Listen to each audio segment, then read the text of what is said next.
Hello everybody, welcome back. I'm MrRedClaw. Welcome back to an episode of Formula 1 2021 My Team Career. This time for the Russian Grand Prix. But before we get into it, why head down below, like and subscribe, as it does help out a lot. And let's get right into it.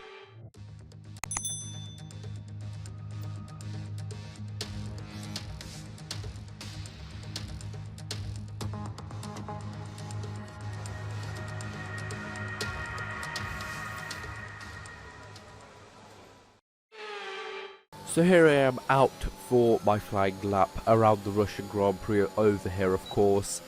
Not the best of tracks, kind of boring.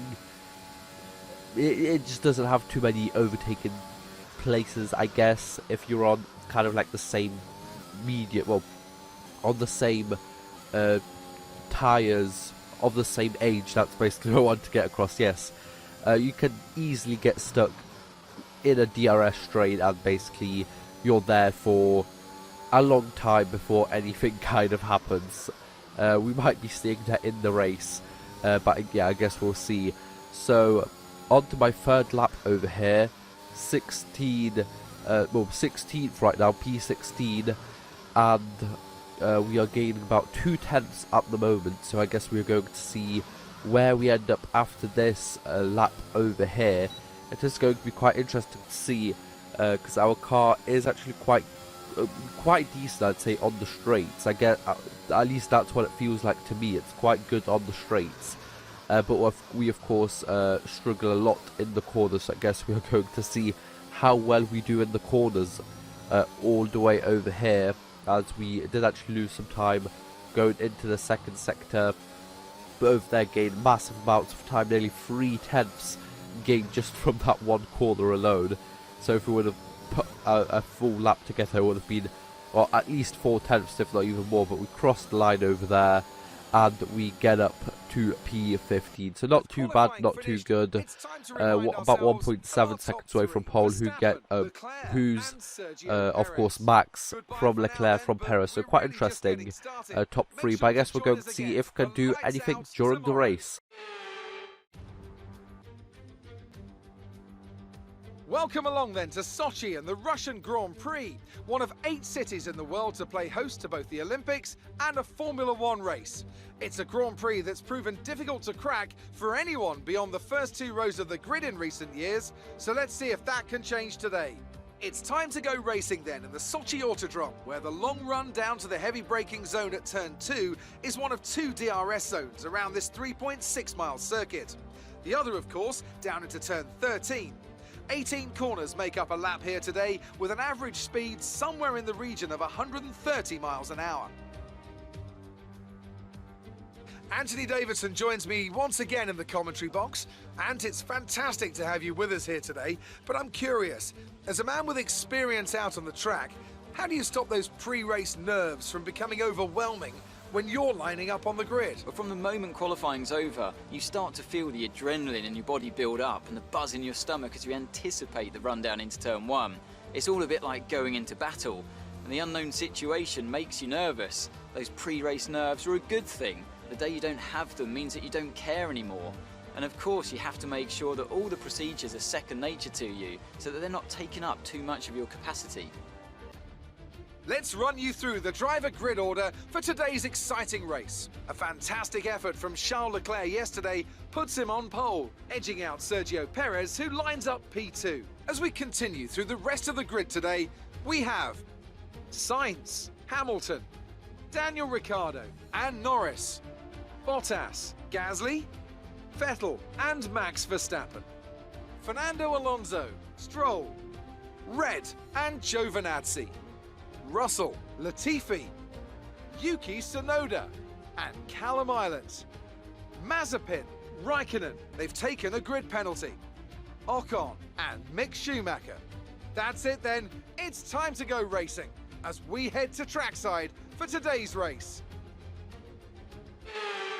So here I am lined up actually in P13, as a couple of people got penalties, but we are waiting for lights out, and away we go. We actually one of the only people started on mediums. As you can see, Giovinazzi started on mediums as well, but like that, everyone around us, if not even literally everyone in this race apart from me and Giovinazzi, on softs. So that's going to be quite interesting to see if we can kind of stack up and try going down the inside, make some contact. I would have been fine if it wasn't for Latifi, who also dived down the inside of me, and I just had no space to go, and I'm pretty sure he damaged his front wing over there, as he is really slow past that corner over there, so definitely must be a problem.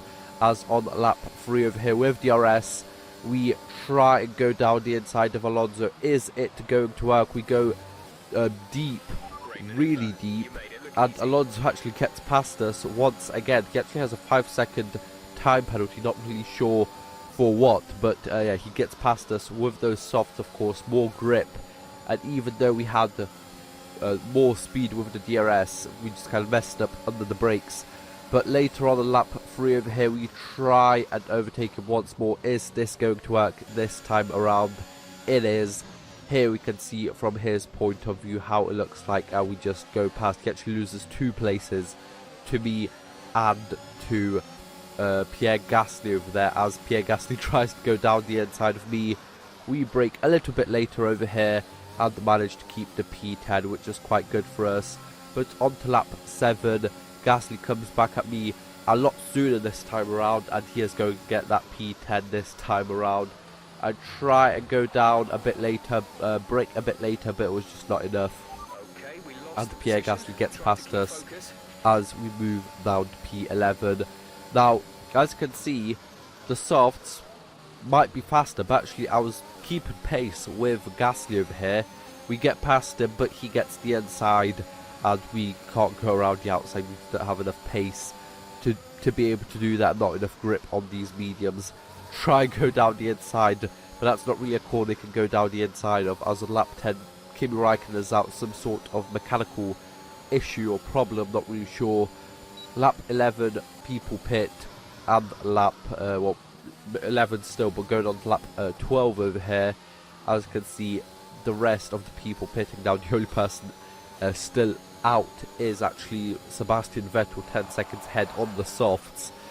He's still out there, but on lap 13 he comes in and pits for the mediums, and as you can see, we are out here leading the race just for a little bit, I guess, as Leclerc is going to try and overtake us. Now, he already has pitted, and he is on the medium tires, so he is basically kind of in like a virtual kind of P1 after, of course, we pit, but we don't even need to pit for him to overtake us, as we are just well, we are quite slow on these older tires now, and as you can see, mess up a bit onto that corner over there, and we get overtaken by Hamilton, so we are down to P3, and a bit later on lap 14, Sergio Perez and Daniel Ricciardo go down the inside of me.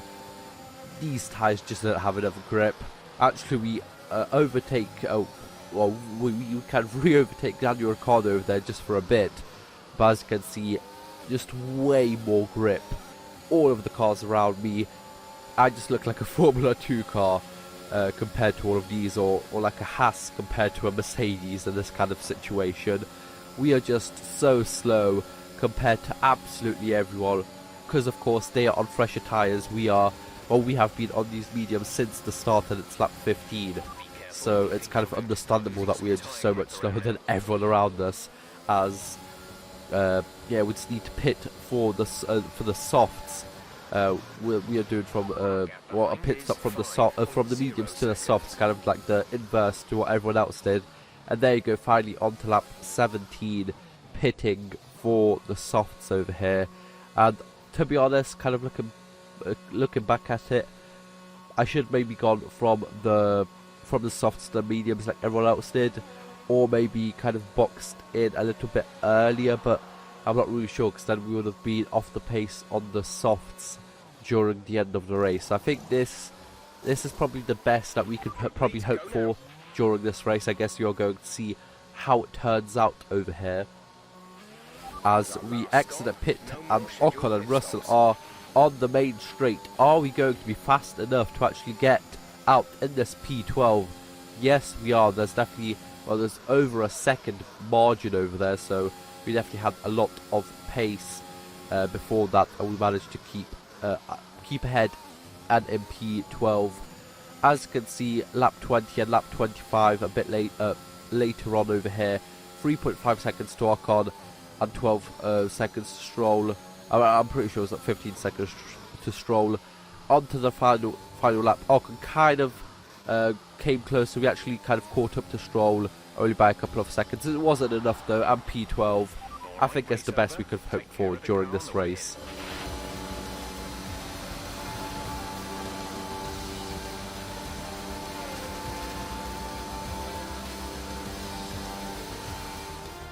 A great race then, and a fantastic win here in Sochi.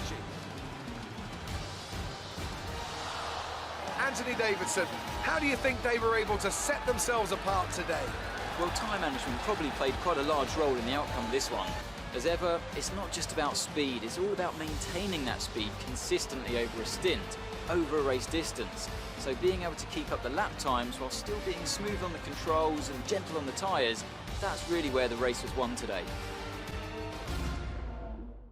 And I can see the drivers starting to approach the podium for the victory celebrations. A real team victory today. Everybody played their part. Congratulations then to Mercedes, your race winners today.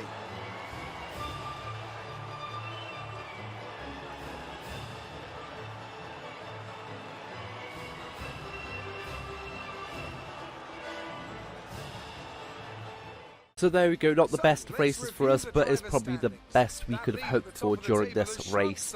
Hamilton actually takes the win from P4 on the grid. Leclerc comes in second and Perez in third. We lose further positions in the driver standings to Vettel by 1 point. And in the constructors we remain the same with Alpine closing a bit. But for now that is going to be it. So hope you guys enjoyed this race. Of course, hopefully we're going to score some points in the next one. I guess we'll see. But for now that is going to be it. So hope you guys enjoyed. Like, share, subscribe. I'll see you guys next time. Bye bye.